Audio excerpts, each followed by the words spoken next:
Welcome back to the channel. My name is Jason with Drive to Win 13. In this video, I'm going to talk directly to the DoorDash customer.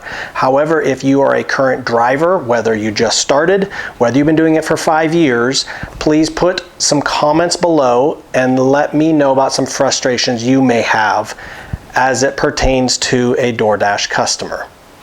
I have enlisted JD from Dash Theory TV to help me do this video to explain to you exactly what you are doing wrong or right as a DoorDash customer.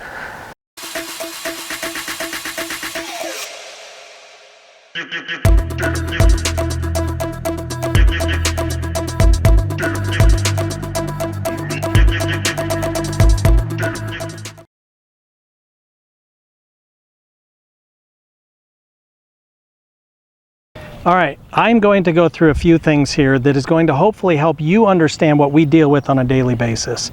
And we're gonna just kind of talk about it and stuff, some frustrations basically that we have. Number one is when I come to your house to deliver, or your community, or your apartment, or whatever it is, and you have a gate that has a code, I need that gate code. I cannot do my job without it. I understand that some people are concerned about, security and all that, but listen, you have just ordered something to your home. The person who needs to be able to arrive at your home is me, and I need that information. So bare minimum, if you are not willing to put it in the app, then text it to me or call me and give it to me directly before I come to your house. The worst thing that I can do is be standing there waiting or sitting in my car waiting to get a hold of you while I'm at your gate. JD, what's some frustrations you have with delivery?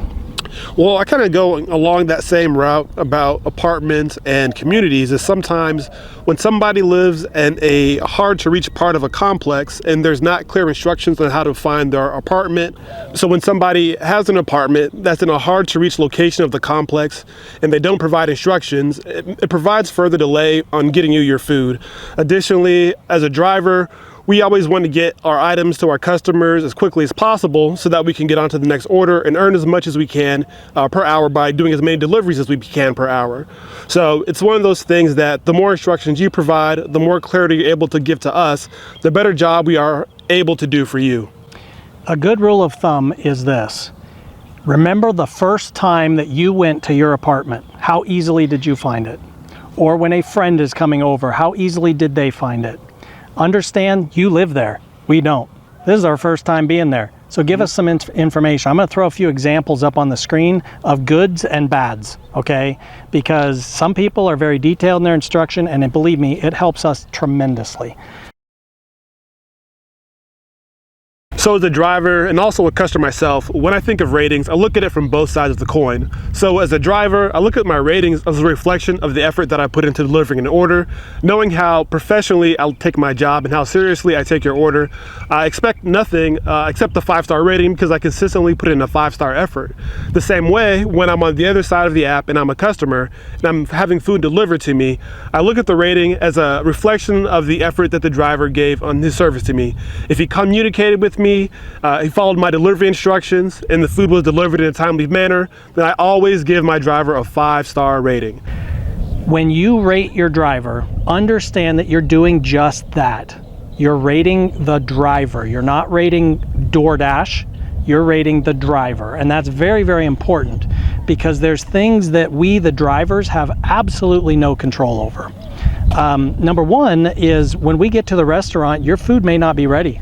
And that's super frustrating to us. Oh, definitely. Because we're just sitting there waiting as well. So don't hold your driver responsible for what the restaurant is doing.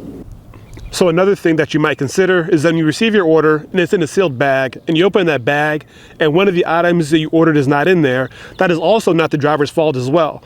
Due to COVID regulations, drivers are unable to confirm all the items in a bag if it is sealed. So if you receive your order and the bag is sealed and your item is missing, please follow up with the restaurant because that is who is responsible for that missing item, not the driver. And absolutely do not rate your driver low for that because Correct. They had nothing to do with it. When it comes to getting your delivery on time, the most important thing that you can do is make sure we have all the things we need to be able to get you there. I'll give you an example. I had a delivery just the other day where the main entrance to the complex was under construction, and I had no ability to get in through any other means, but you know that. So you need to tell me the entrance around the other side on a different street, because my GPS is going to always take me to the main entrance. So if there's something funky about the delivery, I need that information.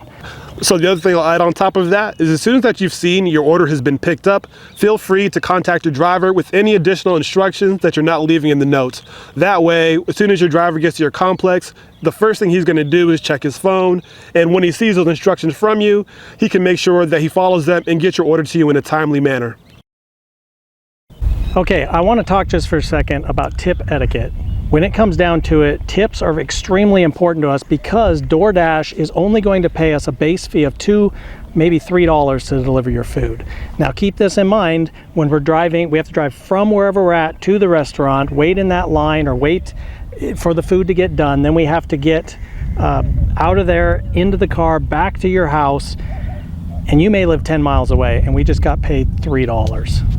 Just let that soak in for a second. $3, okay? And we just spent a half an hour. That means we're being paid $6 an hour. Would you work for $6 an hour?